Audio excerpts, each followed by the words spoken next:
We get perfectly straight. Okay, now I'm Most of the forests on Delmarva are seen as a renewable resource, like a crop. When they reach marketable size, they're harvested and the cycle begins again.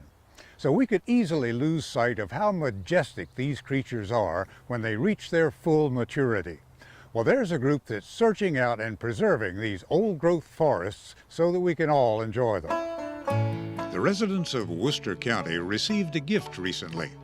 The gift is the opportunity to experience a Delmarva forest in all of its native glory, untouched by industry, the way nature intended it.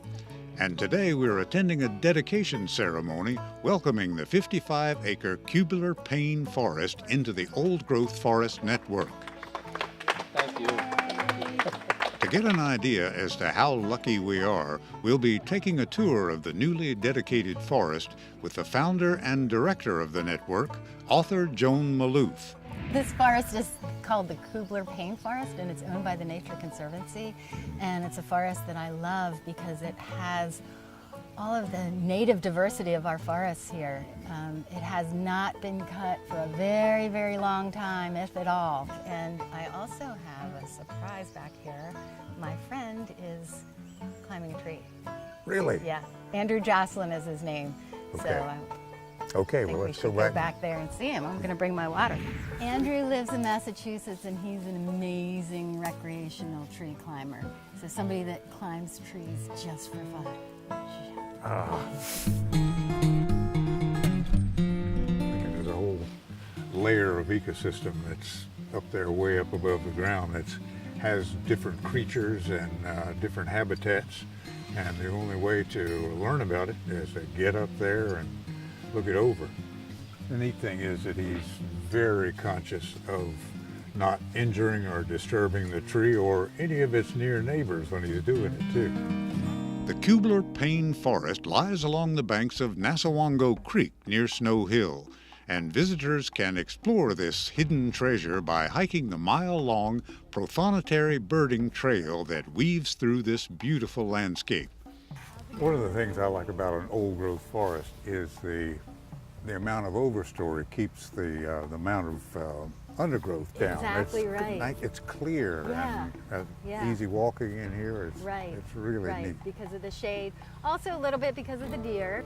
Yeah, it's so much nicer to walk in than a young forest with all that brush. Not a tree expert by any means, but I can see the mixture of species back here is something you don't see in a lot of places around here. We're seeing a nice white oak, we're seeing nice loblolly pine, we're seeing the hickories, we're seeing sweet gum right in front of us. So this is what our native forests look like, this mixture of many different species. Wider diversity of wildlife in a forest that has a wider diversity of trees too, I guess. And that's because some insects, some animals of many kinds will specialize on certain plants. So the more kinds of plants you have, the more kinds of animals you have the potential to have. What's this organization you set up to search out these old growth forests and catalog their locations? So it's called the Old Growth Forest Network. And our mission is to identify one forest in each county of the U.S. and identify just one that will be forever protected and open to the public. I'll tell you don't have to be an expert or an aficionado of any kind to just appreciate how it feels in one of these places. It's very special. Yeah, and feel the difference back here versus that field. Yeah, That's why I was so anxious to get back here. Out in the field it's like hot and sweaty and there's flies, and back here it's like, ooh, it's cool and cool nice. breeze. You find yourself speaking in whispers in a place like this a lot because the silence is just so much a part of the beauty of the place. The very best thing is to come back here just by yourself and to just take a quiet walk. Good for the body and good for the soul. Yeah, and that's why we need these places, not just for the clean air and the clean water and the bird, but you know, I think there's something in here that needs it. Yes. I need it. As of right now, the Old Growth Forest Network includes 10 states spanning Maryland to California.